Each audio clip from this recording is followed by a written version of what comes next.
Liyayikhetha igumgedlela Nkosi enkulu Bombela isitima samabonde baba mkhulu uNkulunkulu phakathi amen. Lisazophinda futhi igumgedlela libakhumbuze abalandela umlando wegumgedlela ukuthi lo mlando wegumgedlela usaqhubeka usaya kude kakhulu soze sifike ko-part 2000 5000 ma ungakavalwa uTikTok. Lapha igumgedlela lisenza i-basic yokuthi-ke sikwazi ukuthi mase siqala sesigxila ngomlando kodwa i-basic sibe sesinayo yomlando. Ingakho lenze kwaba i-series ehlangene ukuthi ngonyaka othile kwenzakalani ngonyaka othile. Alijombi igumgedlela, lifuna ukuthi kuhambisane njengoba sisuka kuma 1400, 1600, 1700, 1800 njengoba manje seliko-1888 lifuna ukuthi kuqhubeke lilandelisane kahle konke nezimpi zakhona njengoba seliyilanda emabhonweni biyisele kancane empini yamaNgisi namabhunu ngoba manje alikwazi ukugxuma lihlala empini kaBhambatha ngo-1906 lingaqedile ngoma-1800. Igumgedlela kufanele kuliqonde ukuthi lilanda kwaZulu ukuthi ngonyaka othile nasenyakeni othile bekwenzakalani. Likhuluma ngoShembe ngoba naye wayekhona kulolu hlelo. Likhuluma ngawo wonke umuntu owayekhona ngalezi khathi zonyaka ukuthi uShembe waqala nini njengoba limqale ngey'khathi zoJama. Kusekhona uMzazela laqhubeka njalo kwaze kwafika eHarrismith njengoba lichazile nje ukuthi umqali wendlela ulingana nenkosi uDinizulu. Ngesikhathi inkosi uDinizulu ihlupheka kwaZulu, umqali wendlela wayehlupheka eseHarrismith ethunywe uNkulunkulu ukuthi ezolekelela isizwe sakwaZulu. Namabhunu ayavela nawo ukuthi nawo ayesekuhluphekeni okungakanani ngalesiya sikhathi ngoba phela thina abantu asingawazi umlando. Ukhulume nje ukuthi ibhunu liyasihlukumeza kanti cha, ibhunu nalo lalihlukumezeke njengathi. Sihlushwa umuntu oyedwa lo okuthiwa yingisi. Ibhunu alifikanga la ngokuthi lizodla umhlaba, laliney'nkinga nje nabezweni lakubo, lihamba lifuna indawo yokuhlala lingenalo imuva, lingasakwazi ukubuyela emuva. Lase lifikela eCape Town futhi lalingenalo udlame ngoba lalifika endaweni liyicela indawo liphiwe njengoba laze lafika kwaZulu selixoshwe yingisi eCape Town. Malifika kwaZulu licele indawo ngesikhathi sikaDingani. uDingani nakhu-ke egcine sewabulala-ke ngoba wayewasola vele nawo vele ayinabo ubugebengu nganyambijana ngoba wayewasola esigodlweni abanjwa esehamba ey'ndaweni ekungafanele afike kuzo kanti phela kunamaphoyisa ayigada lapha esigodlweni kwi-castle.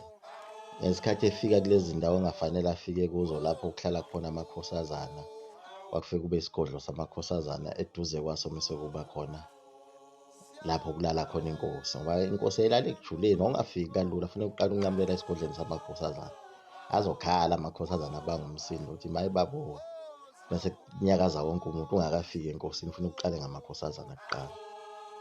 Iy'ntombi-ke lezo-ke abantu abangamaNazaretha abayaziyo ukuthi nakhona ekuphakameni isakhiwo esithi asifane khona kuthiwa kusesipholi la kuhlala khona iy'ntombi, hhayi noma ubani umuntu ohloliwe ohlala lapho ngoba njengoba ngike ngakhuluma ngoNkulunkulu ukuthi uNkulunkulu u-operate-a kahle uma kukhona iy'ntombi . So ngisho noma unebandla kubalulekile ukuthi-ke noma ngeselona elase-Afrika njengamabandla lawase-Europe obuKrestu, kodwa kubalulekile ukuthi abantu ababaningi phakathi ebandleni kube zintombi ukuze uNkulunkulu azojabula mase uyasondela umoya engcwele. Naye uNkulunkulu futhi u-operate-a njengabo abadala. Uma abadala ekhaya bayaphuma uma ingasekho intombi iy'ngane ey'zalelwa ekhaya bayaphuma babaleke bawushiya lowo muzi.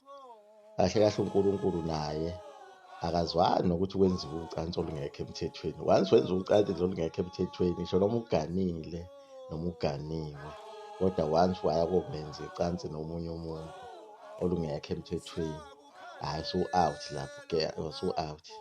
Futhi uNkulunkulu noma lusemthethweni ucansi uney'khathi lapho angafuni ukuthi lwenziwe khona. uNkulunkulu uney'khathi zakhe lapho asuke esemandleni ukuthi ufuna ukuxhumana nabantu. Kusukela emandulo kuney'nyanga ey'khethiweyo njengoba kusuke kukhulunywa nangomkhosi wokweshwama. Umkhosi wokweshwama-ke wawuba ngoJanuwari la sekuqala sekuvuthwa lokudla okutshalwe ngo-October. Bese inkosi isiqala-ke isiyenza uhlelo lokuthi abantu basebengadli ukudla. Akekho owayedla lokho kudla okutshalwe ngaleso sikhathi. sizonyathela uselo-ke inkosi. Uselo wakubonakala ngalo ukuthi mase kuvuthwe lona kusho ukuthi ukudla sekulungile ukuthi sengadliwa, luyohamba luyolandwa. Bese-ke kuba umkhosi-ke kulethwa ukudla-ke enkosini, bese linyathela-ke lelo selo liqhume ihhure-ke lapho futhi sesizodla-ke manje ukudla okusha. Sisuke sisakubonga nje kuNkulunkulu ukudla ngaleso sikhathi. Lapho-ke umkakhe awumthinta, akekho umuntu olala nomunye ngoJanuwari ngomkhosi wokweshwama, ngoba uNkulunkulu usuke ekhona lapho naye kulowo mcimbi ezowubukela, umcimbi wakhe kahle kahle. Lana-ke emlandweni-ke igumgedlela linayo-ke inkinga uma lisuke liphikiswa, ngoba kubalulekile ukuphikisa, nami kuyangikhulisa kwesinye isikhathi. Ungesabi nje usho ukuthi igumgedlela la ngathi kuyagejeka, kodwa buse ukhotha ivesi, usho ukuthi kuleli vesi leli, ukuze ngizofike nami ngenze yami i-research, ngoba iy'ncwadi ziningi and zibeka ngendlela engafani.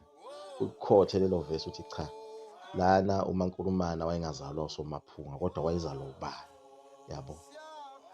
Ngizothi mase ngikubheka-ke lokho mese-ke ngiyakulungisa, ngoba nakhona ngithi uHamu nje kuthiwa uHamu kaMpande, yabo. Kodwa kahle kahle uHamu wayezalwa uNzibe, owayewumfowabo wabo uMpande, lo owakhothamela le beyolanda iy'nkomo kwaSoshangane. Ngaleso sikhathi uShaka bathuma kwaSoshangane bebulawa oNakane. So omunye angathi uyageja lana uHamu uzalwa uNzibe, noma omunye athi uyageja la uHamu uzalwa uMpande, kanti uHamu wabe sekhulela kuMpande uyise wakhe, kufana nayo uNtshingwayo kaMaholo. Nakhona lapho kuvela ukuthi uMaholo sengathi uyise omncane noma omdala okwamkhulisa into enjalo. Bese kuba khona leli qembu-ke labantu abaphatheka kabi ukuthi mase kukhulunywa kabi ngesibongo sakhe ngaleso sikhathi. Ngesikhathi kusemnandi uyathula, kanti vele phela kunjalo njengoba abantu besuke bey'bonga nje nangey'bongo ukuthi ngashaya ubani ngashaya ubani. Khona umuntu owayeshawa, bese kuba khona owayevika, kodwa kukhona futhi owayeyisiqhwaga. Kodwa noma eyisiqhwaga futhi naye omunye wayegcina futhi eshayiwe. Manje omunye funa kunconywa ubabamkhulu wakhe ukuthi hhayi wayelokhu ehlabene uduku, kanti cha, wawuhlabana kubuye kube khona lapho oshelela khona. Njengaye nje uZibhebhu, abanye bakhalile kakhulu ngayo ukuthi hhayi uyibhebhu, yabo, kanti kwakwenzwa okuhle. Vele futhi uyibhebhu nje eze ethengeke emangisini ngenxa yabo ondabuko baba nomona ngesikhathi kuthathwa isilo uDinizulu siyokhuliswa uyibhebhu. Okusolakala ukuthi nabo ondabuko laba noShingane ngoba ibona babelamana nesilo Ngqobeza lo mama yedwa, babefisa ukuthi amakhosikazi esilo asale kuso, naye umntwana uDinizulu asale khona. Wagcina-ke sekukhona ingxabano walanda uDinizulu wayeyokhula, wagcina seyokhulela kwaButhelezi. Umnyamana kaNgqengelele wakhulela ngoba phela inkosi ikhulela lapho izofundiswa khona nangobukhosi. Bese kuba khona lokhu okwenzakalayo emlandweni okusuke kungabalulekile kangako ukuthi ngalesi sikhathi umuntu ehamba mhlawumbe esuka kwaNongoma eya kwaNobamba ukuthi waphuma ngayiphi iroute. Lokho noma ngabe kuthiwa kuyagejeka lapho, kodwa kusuke kungabalulekile kangako. Into ebalulekile ukuthi wafike wenzani phambili.